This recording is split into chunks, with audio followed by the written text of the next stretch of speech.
Este programa es un aporte de la División Desarrollo Humano de Exhibits y Óscar Cáceres y Asociados, donde solo el positivismo y el querer ser mejores personas está permitido. Radio Universidad de Chile presenta Conversando en Positivo, un espacio que apunta a conversar y compartir sobre el crecimiento y el desarrollo humano. En la conducción, Óscar Cáceres y Cintia Ordóñez.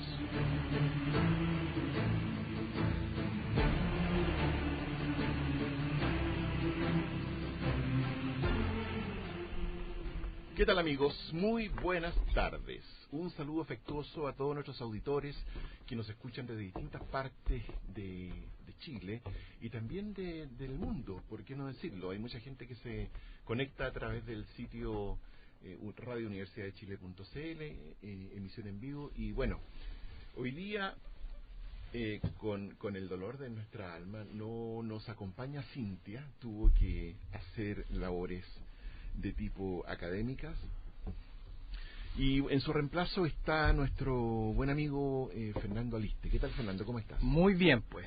Qué bueno. ¿Cómo está usted? Bien, estoy un poquitín delicado del estómago, pero con mucho ánimo, con mucho entusiasmo, porque además tenemos hoy día una invitada espectacular. Así es. Hacía mucho tiempo que estábamos detrás de ti, Alejandra. ¿Ah?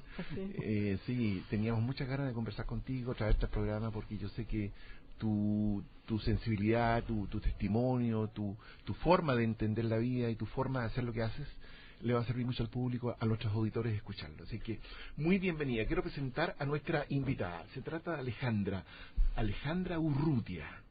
Para que ustedes sepan, Alejandra es músico.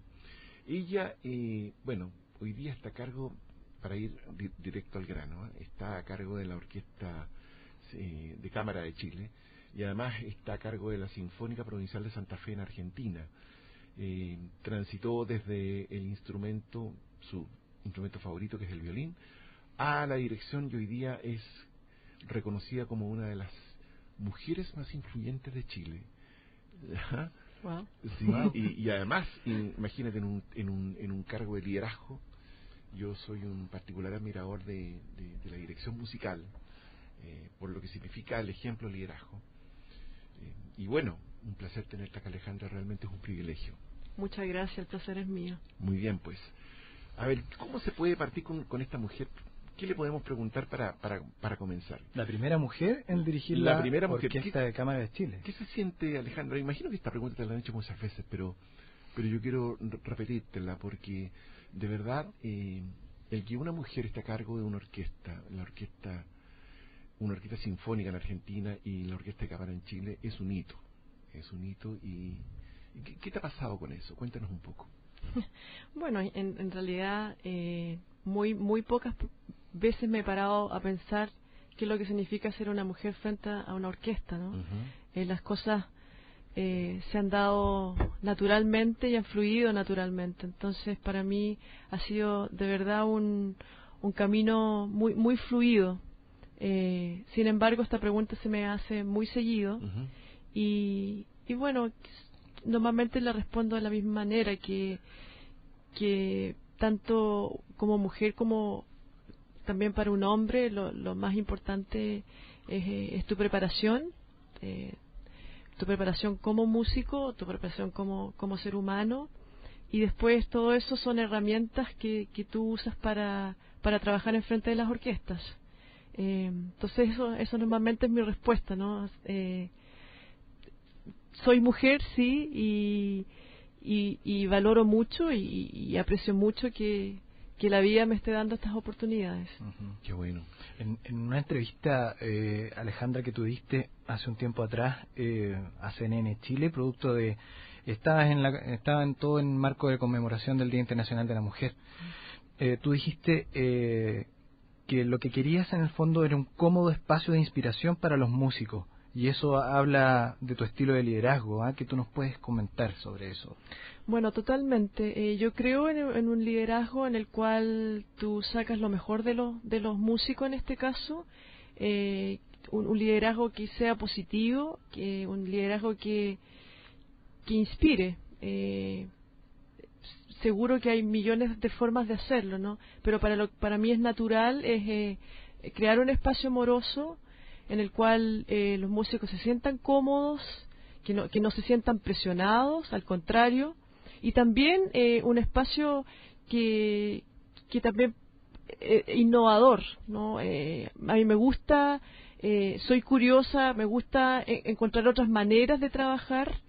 Entonces estoy todo el tiempo inventando lo que puede hacer mejor para la orquesta y finalmente para la música, ¿no? Uh-huh. Ahora, ¿tienes algún referente al cual tú hayas seguido en términos de este maestro? En realidad me gusta su estilo de liderazgo, porque hay diferentes estilos de liderazgo en la dirección musical. ¿Tienes algún referente o tú has buscado tu propio estilo? Mira, ¿sabes? Yo creo que todo el tiempo uno va mirando, va escuchando distintos directores. Yo quisiera pensar que la forma de liderar que yo tengo va más allá de lo musical. O sea, yo me inspiro por líderes de otras artes, Uh-huh. Líderes políticos, cualquier persona que a mí me inspire. En ese sentido, entonces es como estoy totalmente abierta y alerta que son herramientas que después yo puedo usar en lo que yo hago, ¿no? Correcto. Yo me muevo bastante en el mundo de las organizaciones y en realidad mirar una orquesta y mirar cómo los músicos van desarrollando una obra, una determinada obra bajo la conducción de un líder, es realmente algo sorprendente que nos serviría mucho en el mundo de las organizaciones. Uh-huh. Yo rescato de lo que he leído de ti, Alejandra, de lo que te he seguido, algunos valores, como por ejemplo la excelencia. Tú has hecho mención en más de alguna oportunidad a un valor que es la excelencia, y yo me imagino que tiene que ver con la obra bien interpretada, me imagino yo. Mira, la excelencia para mí abarca todo.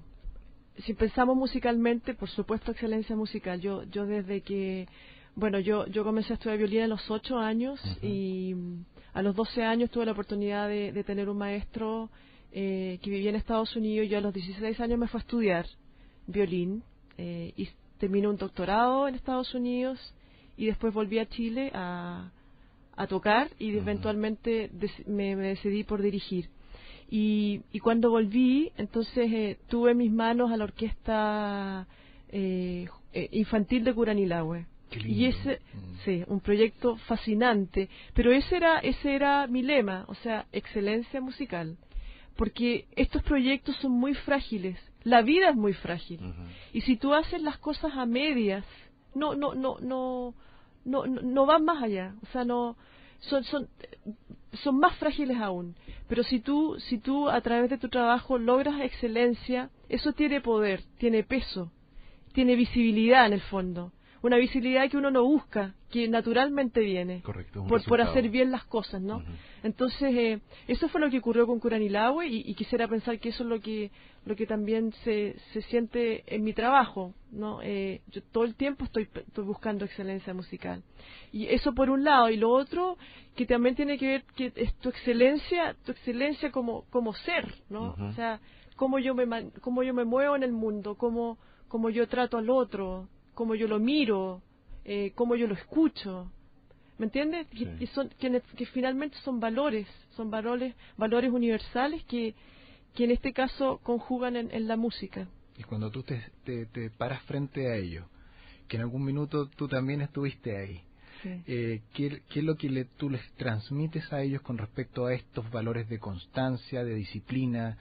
Porque finalmente es eso. Es una disciplina. Tú también has dado otras entrevistas en otras oportunidades donde has explicado cómo fue ese proceso para llegar también a Estados Unidos, que diste un TEFL, que el TEFL fue complejo, que lo pasaste raspando, también dijiste por ahí. Y eso marca mucho al momento de enfrentarse tú como líder con quien te ve, con quien te escucha, con quien te sigue. Sí, por supuesto. Bueno, por dar un ejemplo, yo esta semana estoy trabajando con la Orquesta Sinfónica de Chile, que yo les tengo mucho cariño y y también les agradezco. Se viene un tremendo concierto, Alejandra. Sí, así es. Sí. Y les agradezco enormemente porque ellos han confiado en mí desde el momento que me invitaron por primera vez, me han seguido invitando y para mí se ha creado una relación muy bonita. Y bueno, por supuesto, antes de cada ensayo uno hace una preparación que tiene que ver finalmente con dejar todo el bagaje que uno lleva de la vida afuera y tú te subes al podio y te concentras en la música y en la gente que está al frente de tuyo, ¿no? Y para mí eso es sumamente importante porque si yo dejo que otras cosas afecten mi trabajo, la orquesta lo va a percibir, porque finalmente el director, ¿qué es lo que es? Energía, es comunicación, es carisma, es claridad, es lenguaje. Entonces, si uno no tiene eso claro en la cabeza, la orquesta lo percibe. Y nos pasa a todos. Yo me imagino que a todos los directores de repente terminamos un ensayo y uno piensa, pucha, no tuve tanta claridad en este ensayo. Y entonces uno va pensando a casa, ¿no? ¿Qué fue? ¿O cómo lo puedo hacer distinto mañana, no? Y uno lo percibe por los músicos, ¿no? Que de repente los músicos se desconcentran, ¿me entiendes? Entonces, lo que está pasando afuera es reflejo mío. O sea, si los músicos están desconcentrados, probablemente es porque yo también estoy desconcentrado en mi cabeza. Entonces, lo que a mí me interesa es finalmente, yo amo la música, yo amo lo que yo hago. Entonces, eso es lo que yo quiero compartir con los músicos. Y seguro que ellos lo sienten también. Uh-huh. Porque es inevitable no sentirlo. ¿No? Bueno, y el resultado está más que a la vista está al oído. Sí, está claro. Yo creo que una de las mejores versiones de Carmina Burana que he escuchado ha sido una de las tuyas. Ay, gracias. De verdad. La velocidad, para mi gusto, porque aquí hay velocidades distintas, pero la velocidad con que dirigiste Carmina Burana para mi gusto fue notable. Muchas gracias. Y la precisión, por supuesto. Además, con muy buenos músicos y muy buen coro. Sí. Vimos un video tuyo. Hoy día revisábamos de Carmina Burana, estábamos revisando. Sí, pero yo... Una pasión que le pone a los auditores, búsquenlo. Búsquenlo. Sí, en YouTube hay mucho material de Alejandra. Tú también, Alejandra, dentro de tus valores está, yo sé, la conexión espiritual, está la trascendencia. Mira, entró justo a tiempo. Gracias a nuestro amigo Radio Operador que nos hace poner los pelos de punta.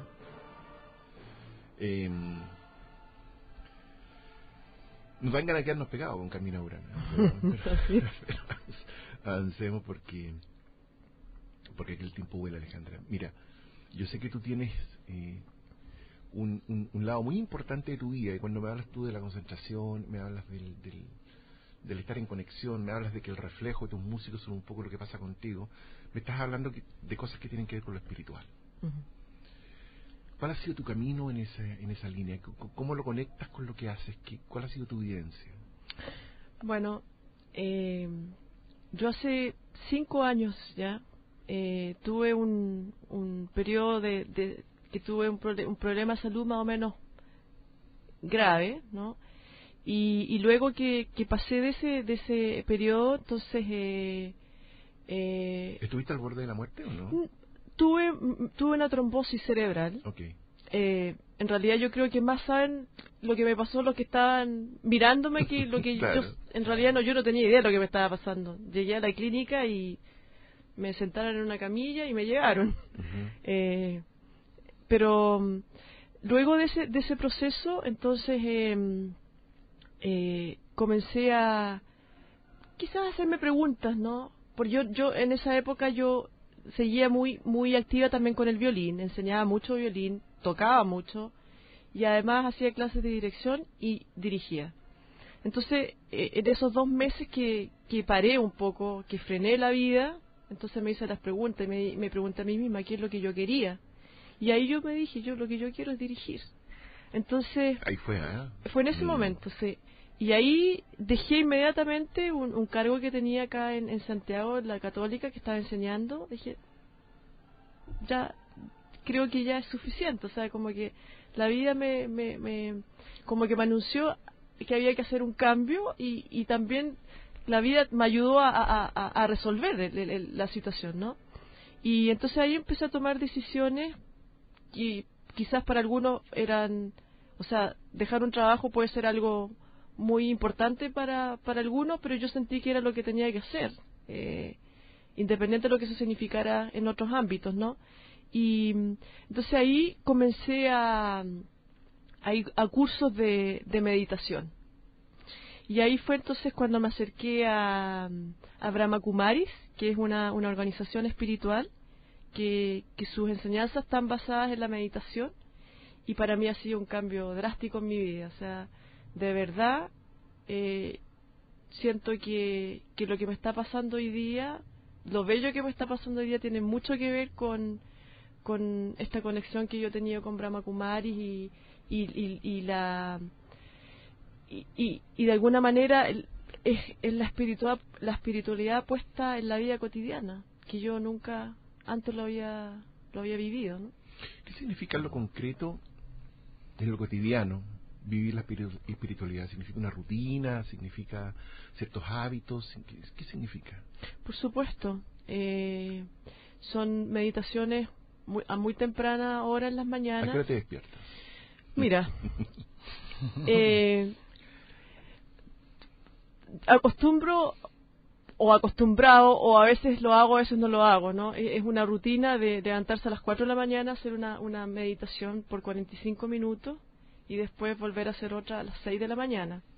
No tengo mucha fuerza de voluntad todos los días para levantarme a las 4, uh-huh. pero igual trato de comenzar el día con la meditación. O sea, si no es a las 4 o a las 5 o a las 6, intento de hacer una meditación profunda, cosa que yo me centre y me conecte y me vaya al mundo con una energía que me empodera, ¿no? Que en el fondo eso es la meditación. Pero tu día comienza muy temprano, entonces. Sí, siempre. Sí.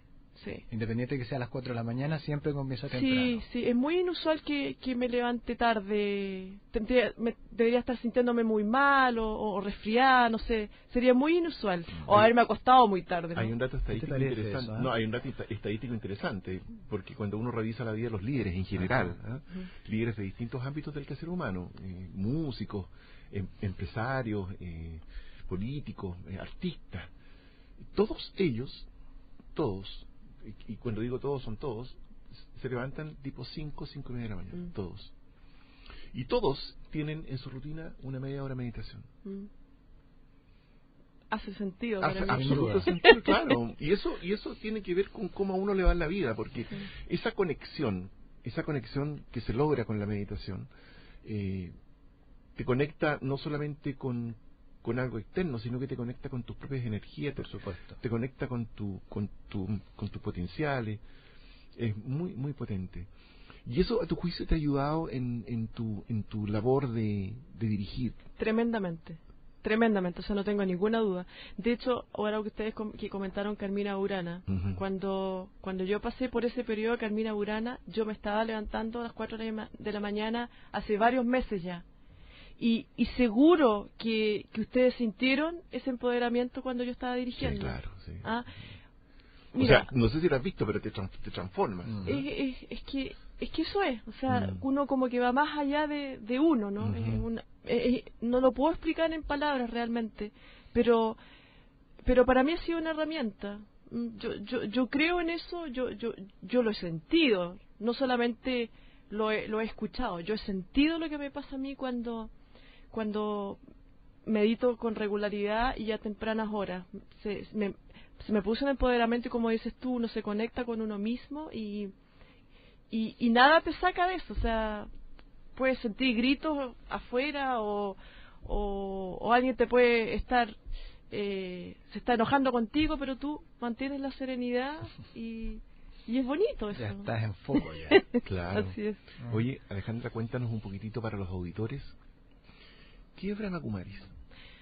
Brahma Kumaris es una organización espiritual, uh-huh. que tiene su base en la India. la verdad es que tiene sedes en muchos países, no recuerdo el número, y como te comentaba, es una organización que se basa en el Raya Yoga, que es la meditación, que en el fondo la idea es que uno sea soberano de sí mismo, ¿no? Y que tiene que ver ser soberano de tus pensamientos por sobre todo, porque son los pensamientos los que nos cansan, los que nos agobian, nos ponen tristes, pensando en el lado negativo, ¿no? Claro.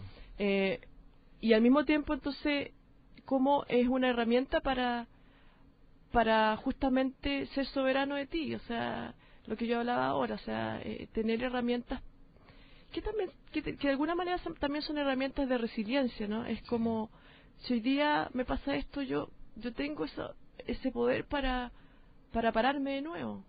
Y eso es bonito cuando tú sientes que tienes eso. Ojalá, desearía que en nuestro país parte de la educación tuviese que ver con eso, con aprender a ser resiliente, a tener ese poder o la voluntad para seguir adelante. Nos enseñan números y a ganar más dinero, pero eso, si uno no está bien parado en el mundo, finalmente te puede destrozar y no sirve mucho, ¿no? Entonces, Brahma Kumaris, como mencionaba, es una escuela en la cual tú aprendes a poner estos valores universales en tu diario vivir. ¿Cuánto tiempo que participas? Yo llevo 5 años. 5 años. 5 años. ¿Y vas todos los días? ¿O en la medida que puedes? Sí, claro. Sí, lo más que pueda. Lo más que pueda. Por tus viajes no siempre puedes. Sí, pero interesantemente en Santa Fe también hay una sede en Brahma Kumaris. No perdiste el hilo conductor. No, para nada. Qué bueno, qué bueno. Es una muy bonita práctica y por supuesto te empodera. Yo también de alguna forma estuve en algún minuto muy ligado a la organización y de verdad hace mucho bien. Uno de los periodos más lindos de mi vida ha sido cuando estuve ahí en Brahma Kumaris, fue cuando llegó Lucas, no sabía. Y después he seguido mi propio camino, en fin, pero es una escuela muy interesante, muy interesante. Sí. Alejandra, ¿qué se viene cuéntanos antes que vayamos al corte, qué se viene el fin de semana? Bueno, este viernes y sábado estoy junto a la Orquesta Sinfónica de Chile. Hacemos un programa súper interesante. Comenzamos con una obra de un compositor chileno, Carlos Zamora. Hacemos la obra que se llama Vilama, La muerte del río, que habla sobre el río Vilama justamente, que nació en el norte de Chile, y cómo este río va cruzando praderas, se encuentra con roqueríos, con montañitas, ¿me entiendes? Y finalmente el río muere. Entonces toda la música tiene que ver con eso, ¿no? Como el río florece desde la tierra, ¿no? Al principio, y uno puede imaginárselo a través de los sonidos, y después Carlos Zamora usa 2 temas importantes, que el primero es un ostinato. Un ostinato es por decirlo de una manera, es una célula musical que se repite continuamente, ¿no? Es ostinado. Y luego sobre ese ostinato hay una melodía que es el Dies Irae, que es un himno gregoriano que dignifica de alguna manera la muerte. Entonces toda esta obra está construida en esta primera hora que vamos a tocar de Carlos Zamora. Perfecto. Queremos, antes de ir al corte, saludar a nuestros amigos de Rucanulán, un centro antroposófico en La Reina, para Santiago, un lugar espectacular, con guardería, con jardín infantil, Waldorf, en fin. Ya conversaremos un poco más de Rucanulán. Vamos a un corte, Alejandro, y volvemos.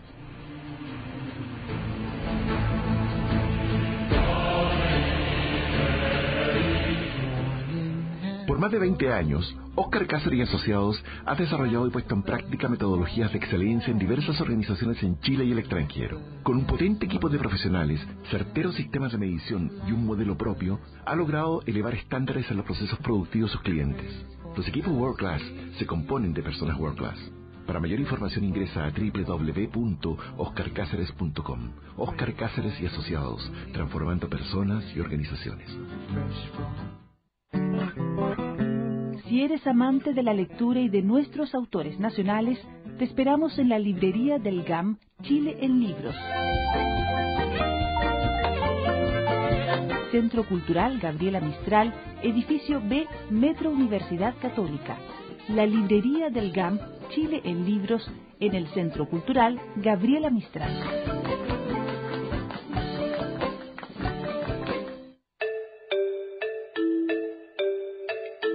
Les invitamos a escuchar todos los jueves a las 20 horas la entrevista de Camila Vallejo y algo más. Nuevo horario, nuevas secciones y mucha interacción con nuestros auditores y auditoras. Ya lo sabe, este y todos los jueves a las 20 horas, la entrevista de Camila Vallejo y algo más en Radio Universidad de Chile, la radio que piensa.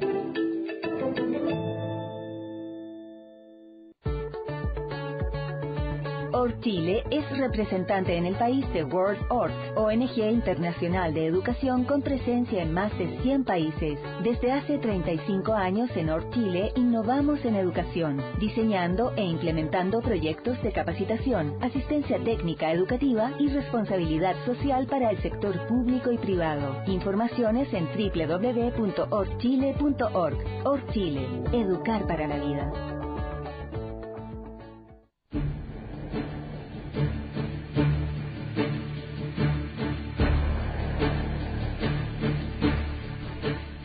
Muy bien, estamos de vuelta con Conversando en Positivo en la radio que piensa, Universidad de Chile 102.5. Damos un saludo cariñoso a nuestro auspiciador Rucanulán, decíamos antes de ir al corte, la cafetería Gourmet de la Reina, que en realidad es un centro antroposófico espectacular, es un lugar para estar, es un lugar con after school, con jardín Waldorf, es un centro terapéutico y de verdad es un centro en el cual ustedes pueden tener un momento de paz.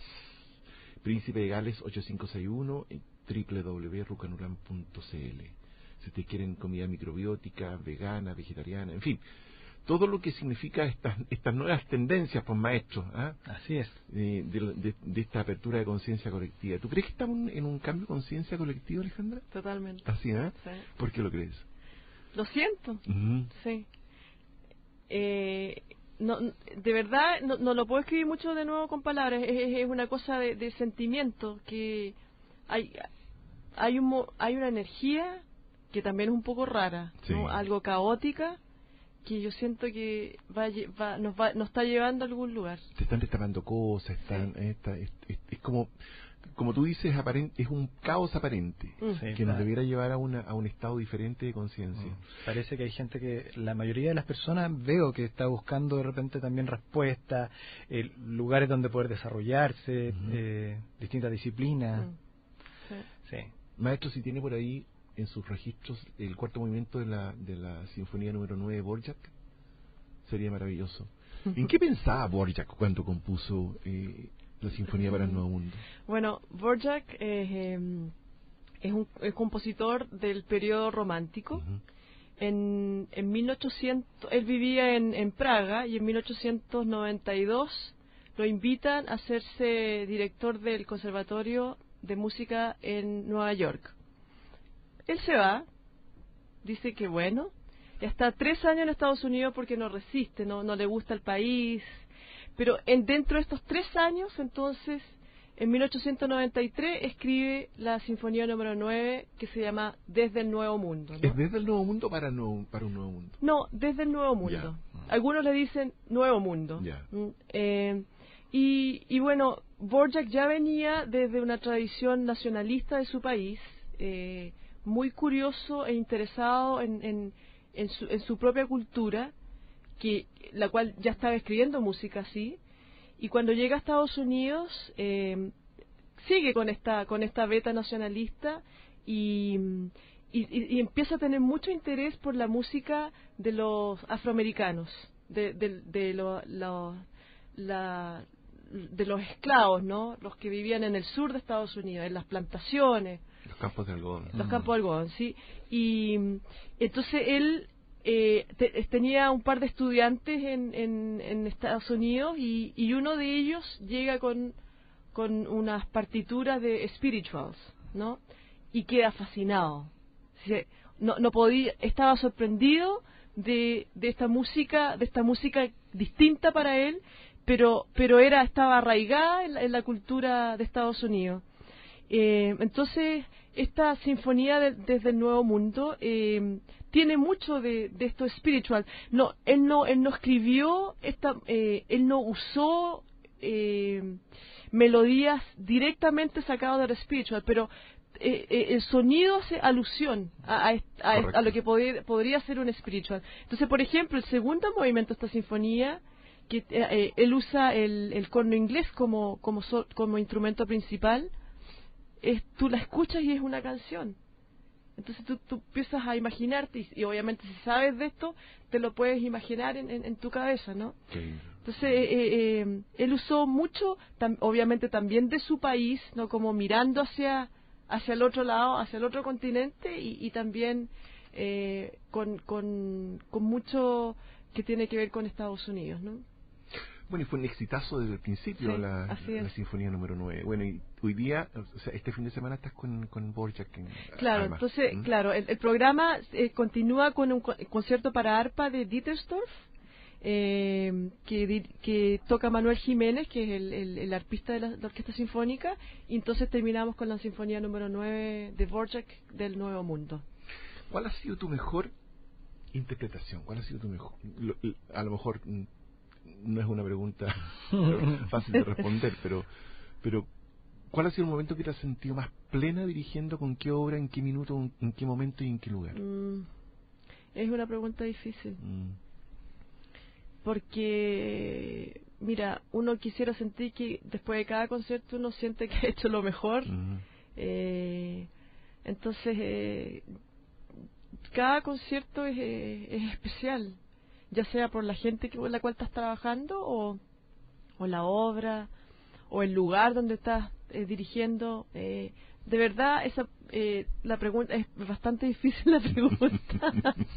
Los niños de Curanilahue, me topí, maestro. Por ahí puede ir la experiencia. Bueno, de todas maneras, o sea, para mí Curanilahue fue un antes y un después. O sea, para mí, cuando comencé Curanilahue, a mí me cambió la vida en ese sentido. O sea, la música pasó a tener otro significado que tenía que ver con servir, ¿no? Ver en los ojitos a esos niños tocando, o con una curiosidad de aprender. Para mí eso es impagable. Eso lo llevo conmigo y espero nunca olvidarme también, ¿no? ¿Sigues en contacto, o ellos siguen en contacto contigo? Mira, estuve con ellos en febrero, que hicieron un encuentro de las 4 generaciones y me invitaron a ser partícipe, y estuve con ellos entonces por una semana, y obviamente después de un ensayo me quebré, los felicité por todo el trabajo que siguen haciendo, y lo lindo de Curanilahue que ya es algo que está tan metido en la cultura de Curanilahue que es precioso. O sea, todo Curanilahue conoce su orquesta. Me acuerdo que tengo un amigo, Pablo Egaña, que hizo un estudio en Curanilahue cuando yo estaba trabajando en Curanilahue, que tenía que ver con la comunidad en sí. Entonces se encontró con una fábrica de longanizas. Entonces, y parece que era una fábrica que le iba muy bien. Entonces le dice, bueno, pero ¿cuál es el secreto? ¿Qué es lo que pasa aquí? Entonces él les dice que nosotros tenemos de ejemplo a la orquesta Curanilahue. O sea, para nosotros todo es posible. Entonces, que alguien te diga una cosa así, para mí eso es. Claro. O sea, es un proyecto bicentenario, ¿cierto? No, la orquesta se llama Orquesta del Bicentenario. Orquesta del Bicentenario. Sí, pero ¿Y no. se proyectaba de alguna manera, Alejandra, para poder también estos chicos poder tomar o seguir carrera musical? Por supuesto, hay un gran número de ellos que está estudiando música, y que no tengo ninguna duda van a ser tremendos profesionales. Y algo más importante aún, el 100% de la orquesta, de la generación con la cual yo participé, están todos estudiando en la universidad, que realmente es un tremendo logro, porque ahí uno te da cuenta también lo importante que es la música en como formación, ¿no? Es como formación, es un seteo mental y emocional distinto, que te da distinciones diferentes. Hay estudios al respecto. Sí. La experiencia de Venezuela, por ejemplo, es súper interesante. Impresionante. Gente que y no necesariamente son músicos de profesión, digamos, sino que son destacados ingenieros, doctores, qué sé yo. Pero te da una potencia diferente para la vida. Sí, así es. ¿Pero cuántos de ellos siguieron? ¿Música? Sí. A ver, yo creo que en mi generación eran alrededor de 75 niños. Yo calculo unos 15 de ellos siguieron música. Ahora, ha pasado que empiezan a estudiar una carrera y después dicen, no, es que yo quiero ser músico. Sí, claro. y pasa un año, pasan 2 años, pasan 3 años. Hay un caso que estudió 3 carreras distintas y finalmente no, yo quiero ser violinista. Y en eso está ahora.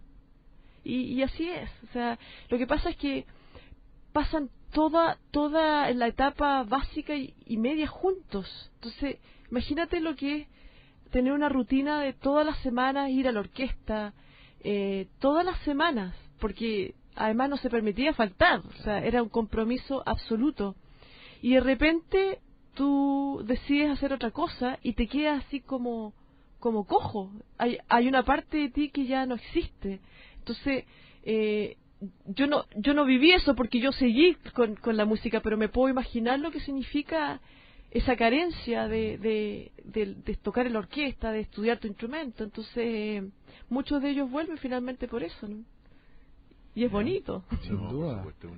Y yo feliz, yo que siga música nomás. Claro. Debería ser una experiencia replicable, Alejandra. Sí. Porque en realidad el mundo cambiaría. ¿Qué mensaje, qué consejo les das tú a los padres en ese sentido, a los padres que tenemos hijos pequeños? ¿Qué les podrías decir respecto del arte de la música? ¿Cómo impulsarlos, cómo motivarlos? Porque aquí está la creencia de que todos los que se meten a estudiar música se van a morir de hambre. ¿Qué podrías decirle a tanta gente que nos está escuchando? Bueno, yo creo que eso es un tabú, eso no es real. Hoy en día no es real. Sí, O sea, en absoluto. O sea, para nada. Y yo creo que lo más importante aún, que tú estás haciendo lo que a ti te gusta.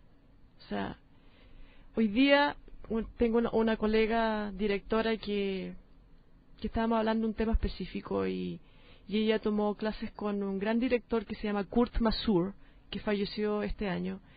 Y ella le preguntó a él, maestro, ¿cómo puede tener tanta energía, tanta pasión después de tantos años de su profesión? Y él le dice a ella, mi hija le dice, nuestra profesión es la mejor profesión de todas. Y así es. O sea, qué mejor que estar haciendo lo que tú amas hacer. Y eso no se puede dimensionar en números.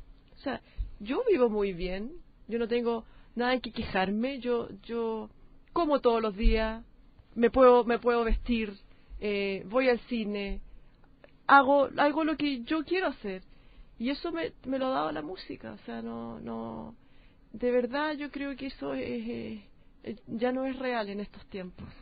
Qué maravilla escucharlo, ¿eh? Sí. Porque es una creencia tan arraigada. Sí, una lástima.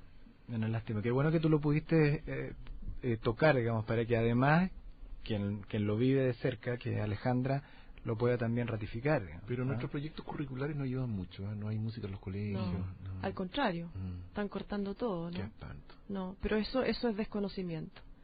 Es desconocimiento e ignorancia. O sea, no. A mí me parece absolutamente un error, ¿no? Que se corte el arte y la música en los colegios para darle cabida a otras cosas que además ya están dentro del currículum escolar. No, me parece lamentable. Yo creo que todos los niños de nuestro país deberían estudiar música y hacer deporte todas las semanas, porque eso es lo que yo siento que yo podría hablar esto toda la noche, pero realmente la música a uno le da herramientas para la vida. Es una filosofía de vida. A ver, profundiza ahí. Mira, ¿a qué me refiero? Mira, valores como disciplina, lidiar con la frustración, porque tú estás tocando un instrumento. Yo cuando estudiaba violín me podía pasar 15 minutos, media hora en un pasaje hasta que me sale. Y si no me sale, insisto, hasta que me sale. Puntualidad. A los ensayos de orquesta no puedes llegar tarde. A tu clase de violín no puedes llegar tarde. ¿Me entiendes? Sí. Eso para mí es muy difícil.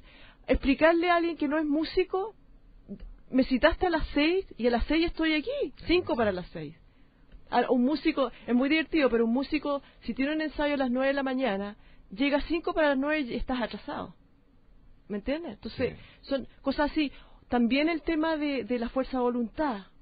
Yo quiero hacer lo mejor que pueda. Liderazgo.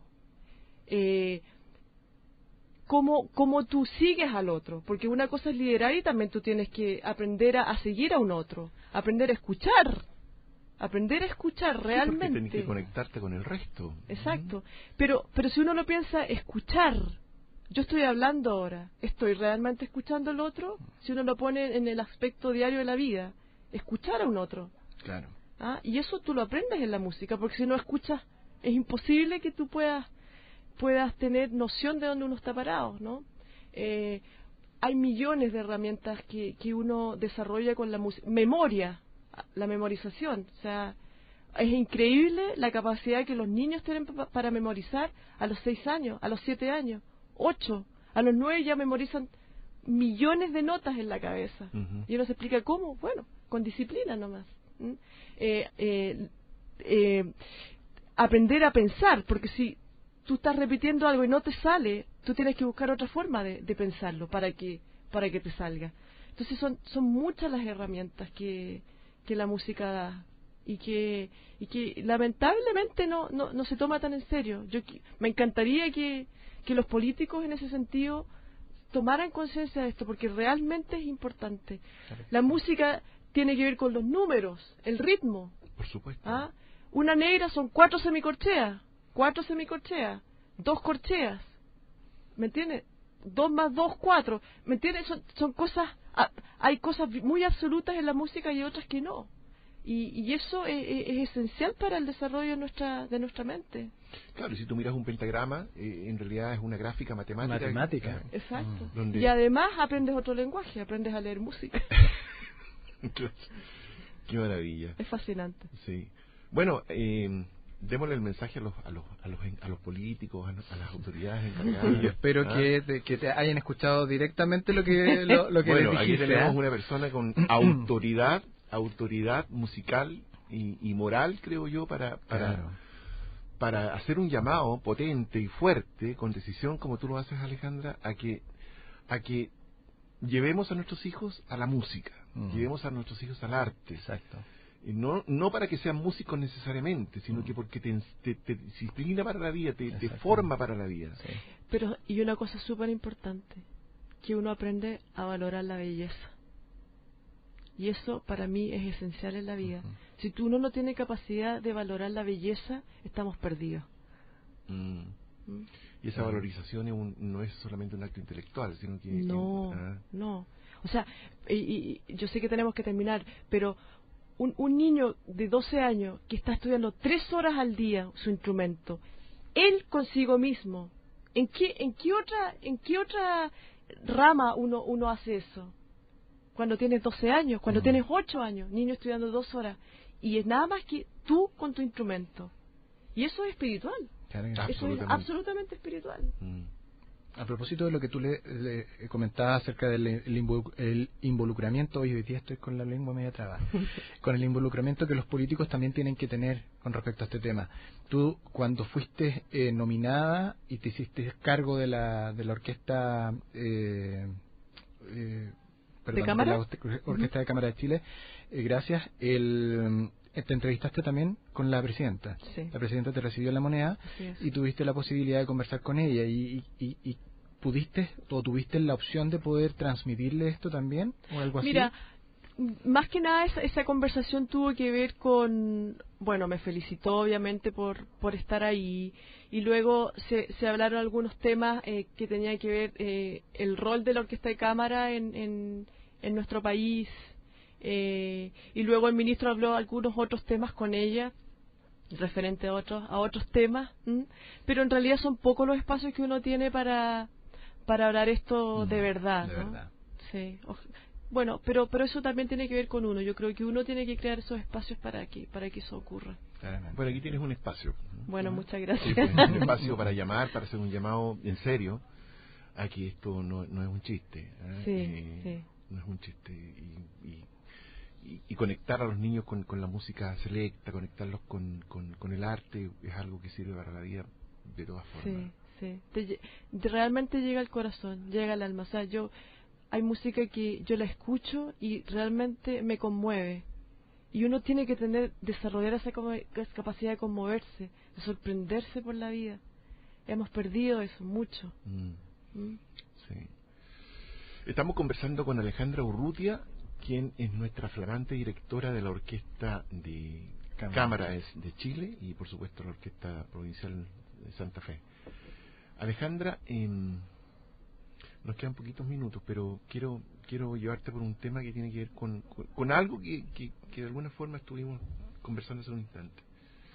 Tú cuando abordas una obra, te lo pregunto porque me da la impresión que así lo haces, te metes en el autor, te metes en el origen de la obra, te metes en cómo se concibió esta obra, te metes en la historia, ¿sí? ¿O estoy equivocado? Sí.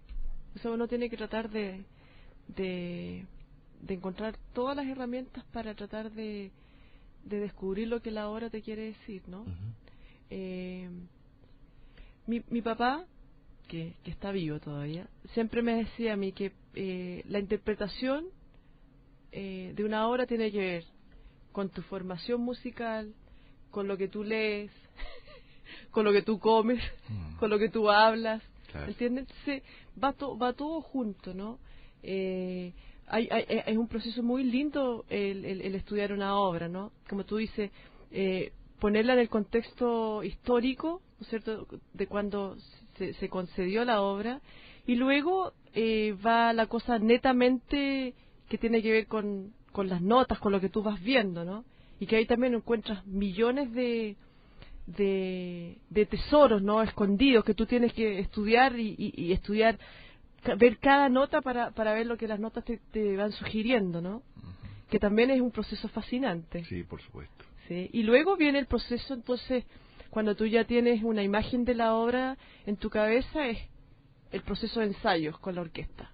Y que ahí tú tienes que transmitir y pedir y exigir lo que tú tienes concebido en tu cabeza, ¿no? Cosa que lo que tú escuchas, lo que tú recibes, es lo que tú tienes o lo que tú estudiaste.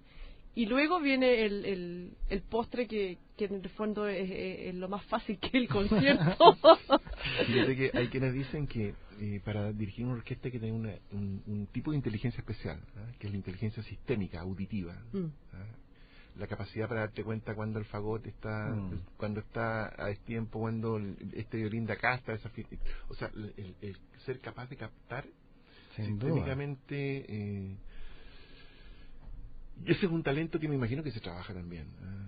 Como todo, o sea, uno desarrolla todas esas habilidades, ¿no? Qué maravilla. Sí. ¿Cómo te ves de aquí a 5 años, Alejandra? ¿Cuáles son tus planes? Mira, honestamente, planes no tengo. Con la cosa que vaya fluyendo sola, yo, o sea, espero cada año hasta ahora ha sido mejor lo que ha sido con la dirección. O sea, cada año ha sido mejor. Yo empecé a dirigir el 2011 y cada año me sorprende. O sea, todo lo que me está pasando jamás lo imaginé. Yo me acuerdo que el 2013 soñaba en crear una orquesta de cámara. Pensaba, a ver, ¿cómo lo puedo hacer? Porque necesitas plata, ¿no? Y el noviembre del 2013 gano el puesto en Santa Fe. En marzo de 2014 comienzo a trabajar en Santa Fe. Y el 2015 me nombran como directora de la Orquesta de Cámara de Chile. 2016 comienzo a trabajar con la Orquesta de Cámara de Chile y con la Orquesta Sinfónica de Santa Fe. Seguro que en algún momento algo tendré que ceder para que otras cosas para que se abran nuevos espacios, A la ¿no? Filarmónica de Berlín nos vamos. Bueno, en realidad, Oscar, ese es mi sueño. Alejandra, ¿qué mensaje le puedes entregar a nuestros auditores? Yo sé que has entregado muchísimos mensajes en esta entrevista, pero ¿qué mensaje, en el espíritu de Conversando en Positivo, les puedes entregar a nuestros auditores que nos están escuchando? Mira, a propósito de positivo, yo creo que es sumamente importante ser positivo en la vida, porque en el fondo eso crea la realidad, crea tu realidad, ¿no? Y yo, bueno, desde mi humilde experiencia en mi vida, que cada uno tenga la capacidad de mirarse uno mismo y de observarse y ser de alguna manera un instrumento para algo más grande, ¿no? Tendemos a vivir tan separados y no es así, somos uno. ¿No? Alejandra, ha sido un placer enorme tenerte con nosotros, te agradezco muchísimo tu experiencia, tu testimonio, y esperamos nuevamente tenerte por acá cuando estés ya a punto de irte a Berlín, ¿eh? Muchísimas gracias, Oscar. Un placer, pues. Gracias. Chao, Fernando, gracias. Chao. Radio Universidad de Chile presentó Conversando en Positivo, un espacio que apunta a conversar y compartir sobre el crecimiento y el desarrollo humano. En la conducción, Óscar Cáceres y Cintia Ordóñez. Este programa es un aporte de la División Desarrollo Humano de Exhibits y Óscar Cáceres y Asociados, donde solo el positivismo y el querer ser mejores personas está permitido.